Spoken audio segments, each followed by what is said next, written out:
Hello, people.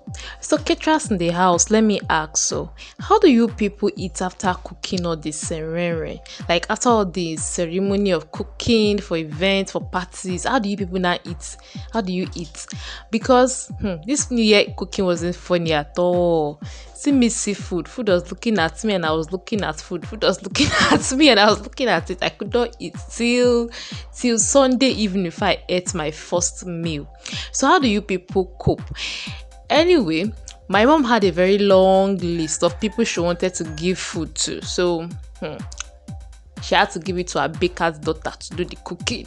So let's go back to the very, very beginning.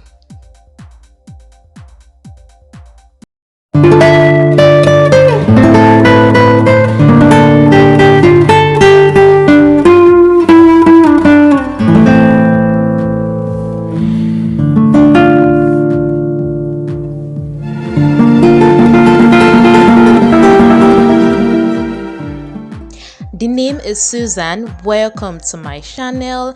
I made the Nigerian Egusi soup recipe. So I use Scotch bonnet or rodo, then ponmo that I already washed and diced. You can wash it and cut it in bites that you want. But I love my dice. Then palm oil, onion, smoked catfish. Then I had tomato paste. Then I had crayfish already grounded, then pepper, dry pepper, then seasoning cubes, salt, melon, then locust beans or iyere. I love using this particular type for cooking egusi. Then I'm using this type of vegetable here. I'm using pumpkin leaves or ugu, then Uziza leaves. I think Yoruba call it, is it iyere or something like that. Then goat meat. Yes, goat meat. This are some of the things I use. Then for my meat seasoning, these are all the spices I use. Check the description box beneath this video for detailed recipe. I also added lemon. I love adding lemon when I'm cooking my meat and all that. So first of all, I poured my lemon into my cow meat. It's already washed and cut into sizable chunks, and then I added all my spices, my seasoning cube, my thyme, my curry. When I'm cooking goat meat, I love adding a lot of spices because so that it doesn't taste bland or something. So this is me adding all my spices. I'm just stirring them together. So I added onion to stir it together. I didn't add water here.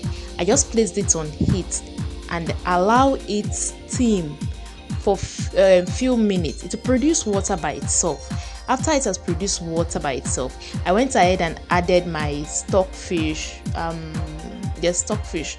I added my stockfish. So it produced water by itself. This allowed the seasoning I used to penetrate into the goat's meat. Then I now added my stockfish and I've added water just enough to cover the meat, and then allow this boil.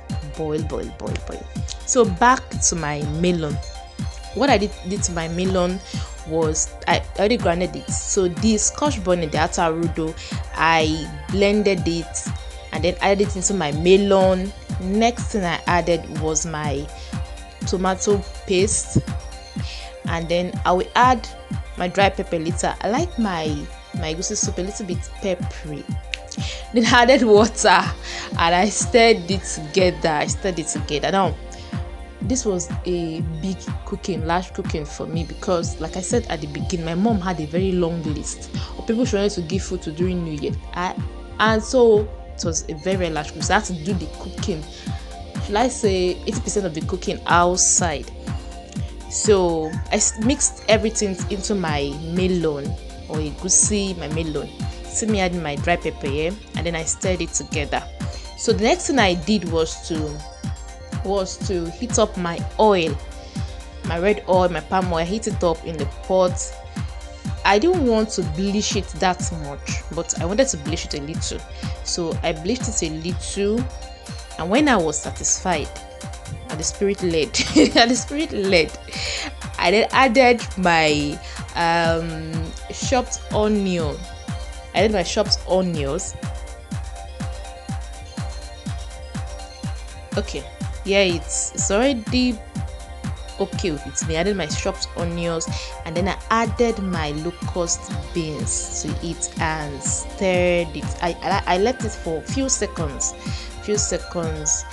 and then when I was satisfied, I then went over and started adding my melon into it. Added my melon and stirred it occasionally because I didn't want it to burn that much, so I kept stirring it occasionally. And then I used a wooden spoon to do my stirring. This is because, to me personally, when I'm making egusi soup, I have this notion, this perception that when you use wooden spoon to stir, it doesn't burn.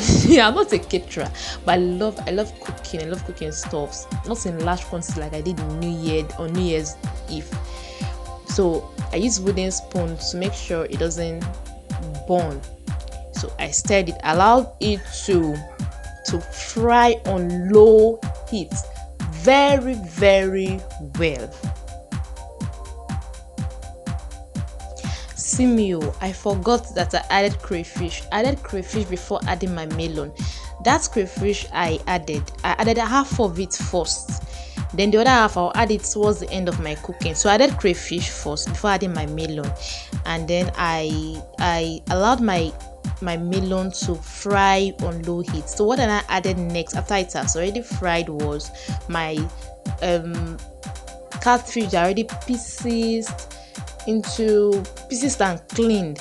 Then I added my cow skin, the ponmo. I also added my remaining crayfish into it, and I stirred it into the melon. So let's go back to the meat I was boiling. I had to boil the meat for a long time because it's goat meat. It takes time to cook. So I boiled the meat very well, and then I extracted the meat stock, the goat's meat stock. I extracted it, and that's what I'm going to pour into my already fried egusi. I'm going to pour it into my already fried egusi before I add any other seasoning or salt. Now, I don't like adding spices to my egusi because I feel it's a traditional meal. So why all this of the curry, thyme, black pepper, blah blah blah? I like keeping it very, very simple. So since it's a traditional meal, let's just keep it simple. So I feel that since I already added it to my goat meat during cooking, it's not necessary.